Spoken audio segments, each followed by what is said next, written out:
পাই না কেন, ওর চাকরি হয় আমার হয় না কেন, ওর ব্যবসায় লাভ আমার লস কেন, ওর বউ সুন্দরী আমার টাকা লাগে না, আছে না নাই? না, অভিযোগ করবেন না।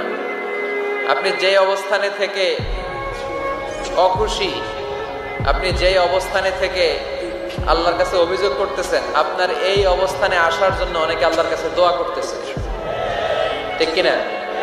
কিন্তু আপনি এই অবস্থানে খুশি না। অনেকে এই অবস্থানে আসতে চায়, তাদের স্বপ্ন যে তারা একদিন আপনার স্থানে আসবে, কিন্তু আপনি আপনার জায়গায় থেকে খুশি না।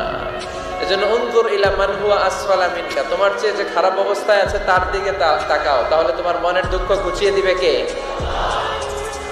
আপনার চেয়ে যে খারাপ অবস্থানে আছে তার দিকে দেখেন কি অবস্থা। আপনি এইটা চান ওইটা চান, কত কিছু লাগবে আপনার। হসপিটালে যে দেখেন ক্যান্সারে আক্রান্ত রোগীদের কি অবস্থা দেখেন।